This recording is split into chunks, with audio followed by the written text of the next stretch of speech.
SBI clerk या SBI junior associate 2019 के recruitment के लिए नोटिफिकेशन रिलीज हो गया है। इस बार 8,500 के ऊपर वैकेंसीज हैं और ये उन कैंडिडेट्स के लिए बहुत ही अच्छा मौका है जो बैंकिंग सेक्टर में अपना करियर बनाना चाहते हैं। इस बार किस स्टेट में कितनी वैकेंसीज हैं ये सभी डिटेल आपको डिस्क्रिप्शन में दिए गए लिंक से मिल जाएगी। अप्लाई करने से पहले आपको ये अच्छे से क्लियर होना चाहिए कि आप किस स्टेट से अप्लाई करना चाहते हैं और ये बहुत ज़रूरी है कि आपको उस स्टेट की लोकल लैंग्वेज जरूर आती हो। आज इस वीडियो के द्वारा हम आपको इस एग्जाम के रजिस्ट्रेशन की step by step process explain करने जा रहे हैं, जिससे आपको फॉर्म भरने में कोई भी प्रॉब्लम का सामना ना करना पड़े। सबसे पहले आप स्क्रीन में दिख रहे URL को अपने इंटरनेट ब्राउजर में ओपन करेंगे। ये लिंक आपको डिस्क्रिप्शन में भी मिल जाएगा। इसके अलावा आप ऑफिशियल साइट से भी ये लिंक हासिल कर सकते हैं। लिंक पर क्लिक करते ही आपको ये पेज दिखेगा। पहली बार रजिस्ट्रेशन के दौरान आपको click here for new registration tab पर क्लिक करना होगा।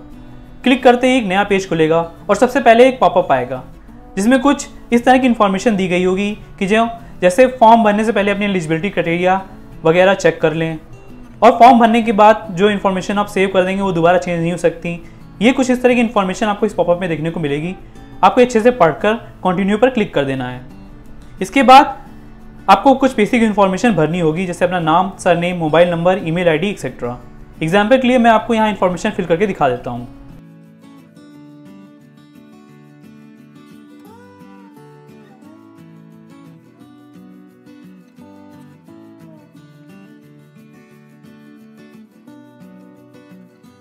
इस पेज की सारी इन्फॉर्मेशन फिल करने के बाद आप सेव और नेक्स्ट पर क्लिक करेंगे। ये करने के बाद एक रजिस्ट्रेशन आईडी और पासवर्ड जनरेट होगा जो आपके द्वारा प्रोवाइड किए गए मोबाइल नंबर और ईमेल आईडी पर भेजा जाएगा। पूरी रजिस्ट्रेशन प्रोसेस के दौरान आपको ये रजिस्ट्रेशन नंबर और पासवर्ड संभाल के रखना है। इसके बाद नेक्स्ट स्टेप या नेक्स्ट पेज में आपको अपनी रिसेंट फोटोग्राफ और सिग्नेचर अपलोड करने होंगे। फोटो का डायमेंशन 200x230 पिक्सल होना चाहिए और साइज 20 KB से 50 KB तक का होना चाहिए। इसके अलावा सिग्नेचर के डायमेंशन 140x60 पिक्सल्स होने चाहिए और इसका साइज 10 KB से 20 KB के बीच में होना चाहिए। इसके बाद नेक्स्ट पर क्लिक करने पर एक नया पेज खुलेगा जहां आपको कुछ और डिटेल्स भरनी होंगी। यहां पर सबसे पहले आपसे पूछा जाएगा do you want to apply under. यहां आपको दो ऑप्शन मिलेंगे, पहला रेगुलर वैकेंसीज और बैकलॉग वैकेंसीज और दूसरा स्पेशल रिक्रूटमेंट ड्राइव जो सिर्फ कश्मीर वैली और Leh and Kargil valley state के लिए अप्लीकेबल है। इसलिए ज़्यादातर लोगों को regular vacancies and backlog vacancies वाला ऑप्शन सेलेक्ट करना है।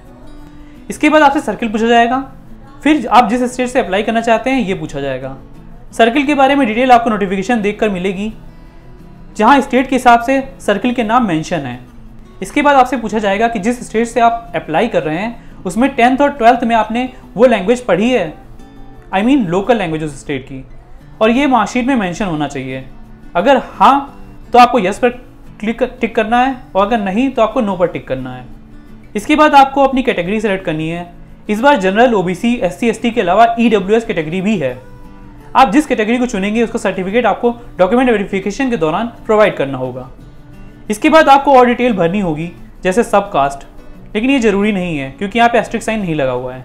इसके बाद आपसे अन्य जानकारी ली जाएंगी जैसे are you person with disability और कुछ इस तरह की अन्य डिटेल्स जिसे आप आसानी से भर सकते हैं। इसके बाद आपको प्रीलिम्स और मेन एग्जाम के सेंटर चुनने होंगे और इसके बाद आपको कुछ और पर्सनल डिटेल्स भरनी होंगी जैसे डेट ऑफ बर्थ, जेंडर, माता पिता का नाम, एड्रेस, ये सभी जानकारियां भरनी होंगी।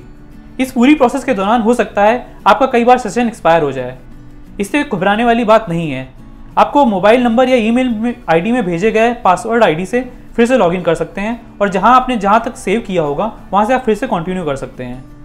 इतना भरने के बाद आप वैलिडेट योर डिटेल्स में क्लिक करेंगे। आपसे अगर कोई टैब में जानकारी छूट गई होगी तो वहाँ पे एरर शो करेगा जिसे आप फिर से जाकर के भर सकते हैं। इतना करने के बाद आपको नेक्स्ट टैब में क्वालिफिकेशन और एक्सपीरियंस रिलेटेड इन्फॉर्मेशन भरनी होगी। अगर आपके पास वर्क एक्सपीरियंस नहीं है तो आप उसे खाली छोड़ सकते हैं। इसके बाद आपसे लैंग्वेज से जुड़ी इन्फॉर्मेशन मांगी जाएगी कि फॉर्म भरते समय जो आपने लैंग्वेज सेलेक्ट करी थी उसे आप पढ़ सकते हैं, लिख सकते हैं और बोल सकते हैं या नहीं। ये सभी डिटेल्स भरने के बाद आप पूरा फॉर्म एक बार देख सकते हैं और सभी चीज़ें क्रॉस चेक कर सकते हैं। जब आप एग्री और आई कन्फर्म पर टिक करने के बाद फाइनल सबमिट करते हैं तो आप पेमेंट पेज पर पहुंच जाएंगे। आप पेमेंट करके पूरा रजिस्ट्रेशन प्रोसेस कंप्लीट कर सकते हैं। तो ये तो था SBI क्लर्क का फॉर्म भरने का स्टेप बाय स्टेप प्रोसेस। अगर आपको ये वीडियो पसंद आया तो इसे लाइक करें और शेयर करें। अगर आपको कोई डाउट है तो उसे कमेंट करके हमसे ज़रूर पूछें।